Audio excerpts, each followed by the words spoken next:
Aloha. Thank you for joining us, Voices in the Wind. Naleo Ikamakani. I will usually have a guest that comes on, and the guest will either be with me here live in the studio, or will call in from wherever they are. We will be guesting today a man who has contributed quite a bit to my own spiritual growth and development. And this man is what we would call a Satguru, which is one of those very rare and wonderful souls who, through the long process of evolution, has hit a point where he has been able to move through and break through, shall we say, the layers and levels of human consciousness, going deeper and deeper and deeper within himself until he has hit that point of what we call self-realization. So today I have been graced, I don't know what other word to say, to have this man. His name is Sivaya Subramuniyaswami. That is his name. And we affectionately call him Gurudeva. And he has consented to call in, and so in a few minutes we're going to hear his voice. He'll be calling in from Kaua'i, and of course we'll have him on the air. Today I will not be taking call-ins simply because of the nature of the man himself, you know. I feel that the very nature of his presence and what he's got to say is such that I think it's probably more important than anything I've got to say, and frankly, than anyone else has got to say that I know of. And I first met him back in, I believe it was 1973 or 74, and at that point I began to take what's called his master course, which is the 3-month training program that is actually done on cassette tape. And you know, there's a certain way to do it. And I was fortunate enough to be living in Halava Valley, as I mentioned to some of you, and had 2 years of uninterrupted time, literally, to just sit in this tent and meditate. It was wonderful. Probably the best time of my life in some ways. And I'd sit and listen to these tapes in the way that was prescribed, and had wonderful experiences, breakthroughs, you know, you name it. Because as Gurudeva has explained, you know, to seek out the deeper mysteries of life, one automatically starts moving toward the mystical. And what is a mystic would be a person who lives 1/3 in the external world and 2/3 in the internal world. He outlines the mind in a way I've never heard before, and I've been in this work since I was a kid. You know, we should have him call in any time. In fact, I think he might be calling in now. Is he? Let's see. So, you know, we should have him call in any time. So, in fact, I think he might be calling in now. Is he? Let's see. Hello? Hello. Gurudeva. Yes, Arthur Pacheco. Nice to talk with you. Thank you. I have been telling the listening audience a little bit about yourself and your work, and I'm just really, really happy you could make the time for us today. Thank you so much. Well, it's just a real big pleasure for me. It really is. Wonderful. Talk to the wonderful people on the Hawaiian Islands. Yes. Gurudeva, I thought that what I might do is prepare a few questions to ask you, if that's okay. That's just fine. Ask anything that you want. Okay, thank you. If I don't want to answer it, I'll just say, I'm not answering that, Arthur. Okay. Thank you so much. You know, recently I had a conversation with a friend of mine on the Big Island, and she mentioned something about the Kumbh Mela, a great meeting I know that occurs in India, and she said it had just occurred. So I was wondering if you could tell us anything about that and what its significance might be. Well, actually, we're just receiving satellite pictures of the Kumbh Mela of about 25 million people, all gathered to take a great bath in the Ganges to purify themselves for this and their future life, the largest human gathering on earth. And we have our representatives there. First, I must tell our listening audience we printed a magazine called Hinduism Today, yes, international magazine representing the Hindu religion. In fact, it's the only one representing the Hindu religion of over 1 billion people. 1/6 of humanity is a Hindu, and even more. If you believe in reincarnation, the law of karma, and the existence of an all-pervasive God everywhere, obviously you're not a Christian, you're not a Jew, and you're not Muslim. So the Kumbh Mela is for Hindus, and there are 25 million gathered. And yesterday was the big day, big auspicious day, and we're doing a international publicity program for it after it's over with satellite pictures, and our representative and photographers are there from New Delhi enjoying it, but also getting the stories. Pertinent questions we're asking the several thousand or even 50,000 holy men and women there about their message to the world. And you'll be reading it in Hinduism Today. And in fact, you can also, when you get your copy, Arthur, you can read these pertinent points to our listening audience. Okay, I will. Thank you. How often is it held, or how often does it occur? Well, the big one, which just happened, is every 12 years. I see. But leading up to that, in different parts of India, every 4 years it's held. How do they determine? Every 3 years it's held, and their smaller ones might only have 10 million. I see. That's all? Just 10 million? Well, maybe 12. That's a lot of humanity. That's a lot of humanity in one place. It's sponsored by the government of India and their generosity toward the great Hindu religion. Oh, it's wonderful. Wonderful. How do they determine when to hold it? Astrologically. It's determined astrologically. I see. I don't quite know the formula, but that's how it's determined. I see. And, of course, in India, astrology is not seen as it is here, is it? No, astrology and the astrologers are the marriage counselors, the psychiatrists, the psychologists in India, and most Indian lives, both Muslim and Hindus, are guided by astrology and astrologers. Yes. It's not considered a novelty, it's considered a way of life. Yes. Yes, I've benefited so much from that, and I do constantly as I studied. It's such an incredibly deep science. A very deep science, and this happens to be a very auspicious day as well as yesterday, and that's why I'm talking to all these wonderful people on the Hawaiian Islands, and you, Arthur, too. Thank you so much. Thank you. You know, I've noticed lately on the media, especially in the last, I'd say, year or two, suddenly the media is very willing to cover things like psychics and people who are mediums and communicating with people who've crossed over, and it's become quite the rage. Now, what do you suppose would account for something like this occurring now? I mean, this is a mass consciousness phenomena. Well, America has become a multi-religious nation.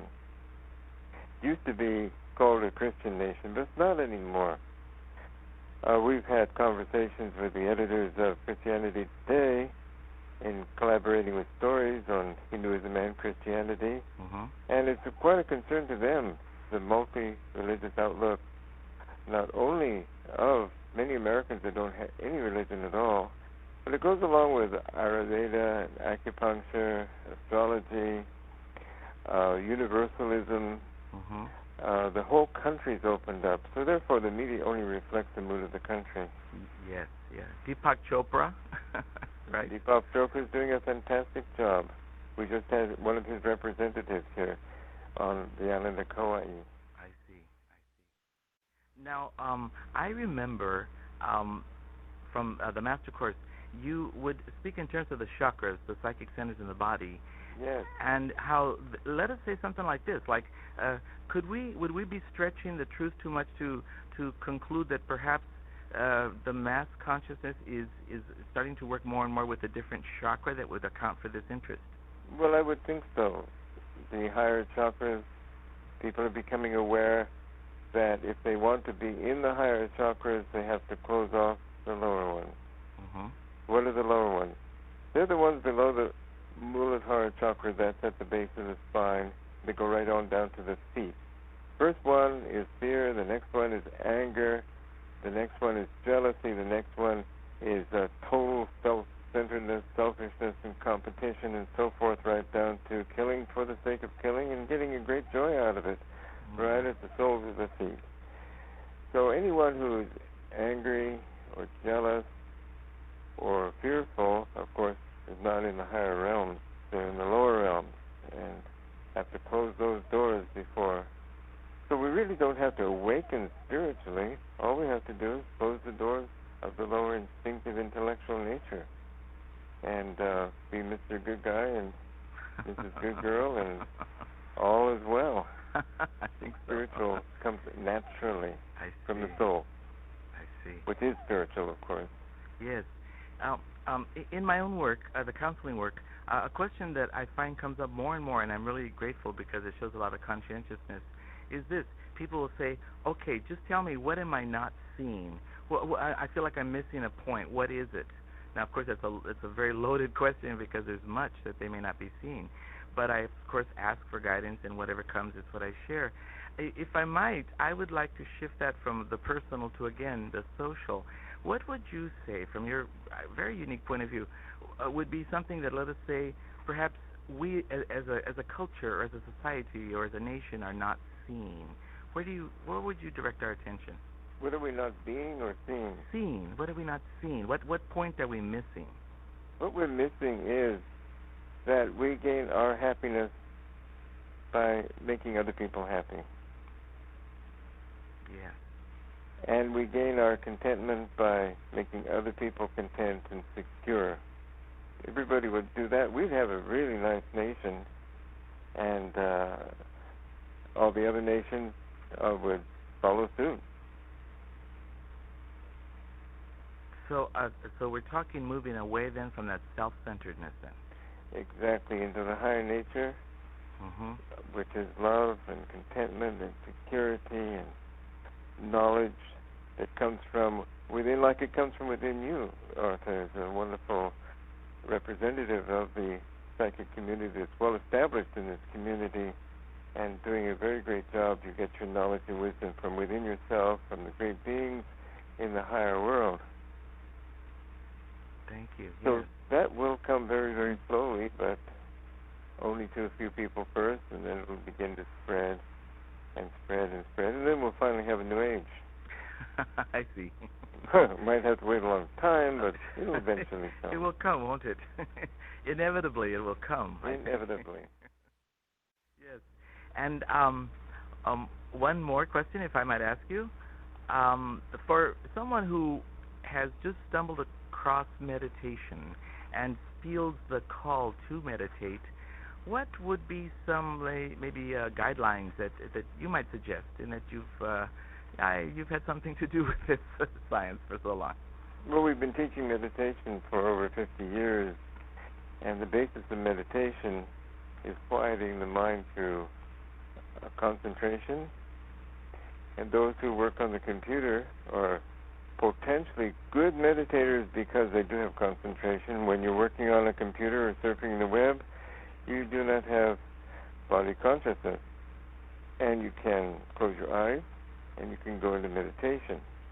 So whatever you meditate on is the state of consciousness that you're in that particular time. So the idea is to meditate on higher things than the lower things of life. So we're all meditating at one stage or another. It's the subject matter that needs to be changed. I see. Before we close, Arthur, and yes. Also our radio audience, don't turn off the radio, because I'm going to give you a magic mantra. Oh. A really wonderful mantra before we conclude. Okay. All it's right. a mantra that will heal interpersonal relationships and bring an end to conflict. So this is a mantra that can be said in any language, and it's only 6 words. It's easy to memorize. So don't turn that dial. Just keep listening, and we'll finally get to it. Thank you very much. You remind me, Arthur. I will. will. I won't forget. I definitely will. Thank you. You know, I remember in as part of the master course, there was a point there were so many points raised, but one was that stuck with me and has helped me so much. At one point, you were speaking about the power of affirmation, and you said that if one person said, or anyone, I can do what I will to do, I can be what I will to be, and I will have a wonderful day. And then you just go and have a wonderful day. And as simple as that is, of course, on the surface, I have found so many times when I felt I was entering a situation that could have been a little bit troublesome or maybe problematic, I have said it, and it's like it just clears and disperses clouds. So this thing with affirmation, there's got to be some deep power connected with this. Can you comment on that? Well, you really explained that about affirmation even better than I could have. You have a wonderful memory. Thank you. But a lot of people do not have a very good self-image of themselves. Yes. Deep inside, they look down upon themselves. Maybe they've been discouraged by their parents. Maybe they've been hurt all along the way through life and don't realize that what comes to them, they put in motion through the law of karma in some past life or even in this life. So we're busy blaming other people most of the time for what happens to us, and that ruins our self-image. So therefore, a positive affirmation like, I can be what I will to be, I will do what I will to do, like in the Master Course, and you remember from many years ago, builds up the self-image because it convinces the subconscious mind, and the subconscious mind is a memory compository that holds these ideas and concepts. So it's important to feel it too. Yes. I will do what I will to do, I can be what I will to be, just to feel it through every atom of your being. It's very powerful, very strong, and all of the successful people of the world, especially in the entertainment business in Hollywood, those movie actors who have sustained their career have done so on the power of affirmation. I get the feeling that's not a very well-known fact. No, they don't talk about it much. Mm-hmm. They probably just let it be understood that it was just a pretty face or something that did it. It is a way of life. I see. It's a way of life. In fact, at that very point of the subconscious mind, I have found just over the years, people are fascinated by it because I think intuitively they know how incredibly important it is to have that subconscious mind working for us instead of against us. Exactly. It can be your greatest friend or your greatest enemy depending on what you put in. It's like a CD disc. What you put there is what is there. Mm-hmm. Mm-hmm. And also can be erased and re-recorded over because it is your tool. And how is that done, Gurudeva? How would one, let us say someone said, I feel or sense or know that my subconscious mind programming is not working for me and decide they want to move in a toward direction. What would be possibly something that they could do? Because I know everyone needs it. Well, one thing to do is a tantra called the Vasana Tantra. You write down all of your feelings, your emotions, and your problems, and you rumple it up and burn it in a garbage can. What that has an effect is it brings it out of the subconscious mind and detaches the emotion from the memory pattern as you see it being burned up in a garbage can. You realize it's the past, you realize you're throwing it away, you don't need it anymore, and when the memory doesn't have emotion attached to it, it's no longer bothersome and no longer influences your future except in positive ways. I see.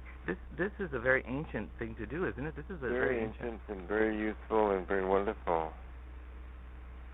And what of the I know that your swamis there will often write letters like to the devas, to the higher ones, and then they burn those as well.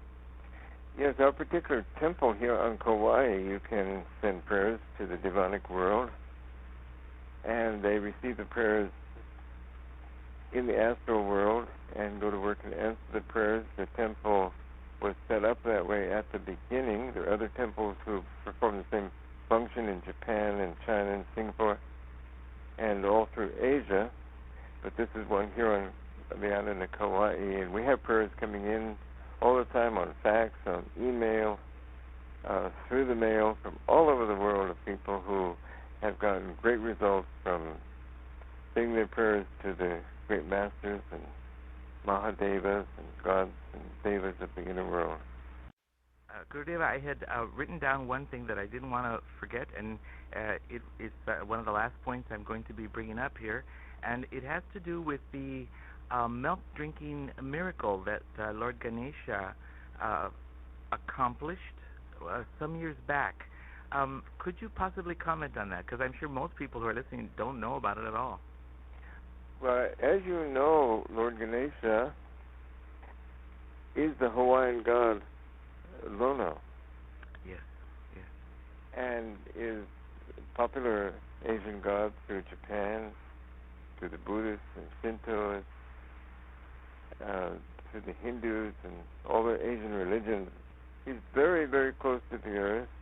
He lives within the Muladhara chakra, within each and every one. That's his point of communication with us. And we were writing a book, a beautiful book, called Merging with Shiva. All of a sudden, in the middle of the book, Lord Ganesha interrupted and said, I want a book for me. So we stopped and did a beautiful book for Lord Ganesha, and he helped us with it, called Loving Ganesha. It's a really lovely book. It sells all over the world. It's printed in India and Malaysia and the United States. It's all about Ganesha, all of his images, his prayers and songs and so forth, and how to get in touch with him. So what happened was, at the end of the book, just when we finished it, and we're publicizing it, Lord Ganesha started drinking milk in New Delhi and drank all the milk in New Delhi. We thought, my goodness, he's doing the PR work for our book. Everybody started thinking about him. He drank all the milk in London. This means that you hold up a cup of milk or a spoon of milk to a stone image or a brass image of Ganesha, it would disappear right into the image. Gallons and gallons and gallons of milk. Amazing. So we have in the book newspaper articles, excerpts that we collected up from Denmark and Sweden and Italy and England and India and Sri Lanka and Canada and all through the United States about the milk drinking miracle. Yes. Scientists gave up in even trying to explain it. Right. Why can you not explain a miracle? Because if you could, it wouldn't be a miracle. Yes. It'd be an ordinary happening. It can be explained. So he showed the world that he is very immediate. He showed the world that he is right there within you. You can contact him just by thinking of his beautiful elephant head on a big fat body. I see. Why did he choose to look like that? He is the God of wisdom. He didn't want to look like any of the other gods or goddesses. I see. So that milk miracle, in our temple, we have temples in various parts of the world. In our temple in Denmark, he drank hundreds of gallons of milk. In our temple in London, he drank hundreds of gallons. In Canada, likewise. It was a wonderful event. And we hope that, we don't know what he's going to do next. That's true. Now, wasn't it, if I recall, wasn't it in Denmark, I believe, where they actually caught this on television camera? Oh, they caught it on television in every country of the world. Oh, I see. In Canada, it was on television. In Edmonton, Canada, our temple there. In Denmark, and also in all the many newspapers run stories on it. Wonderful, wonderful, wonderful. So Hinduism is a very much alive religion. That's why you have 25 million people gathered together today, all in one place, all worshiping Lord Ganesha and the other millions of gods of the Hindu pantheon. I see. Gurudev, I have come to the end of my questions, and I would merely say at this point a couple of things. One, if people wanted to find out more and wanted to purchase books or, find what they could from the many books that you have yourself published, how would they do that? What is the contact point? We just go to the local bookstore and ask for book Loving Ganesha. That's a good starter kit. Okay. If they don't have it in stock, they order it for you. All right. We also just released another book called How to Become a Hindu. Hinduism is a wonderful religion. It doesn't say our religion is better than yours and therefore you should leave yours and come into ours, but it does say that if you want to convert to Hinduism, you have to do it yourself. It's a do-it-yourself process, and you'd be welcome into the congregation of over 1 billion people with open arms.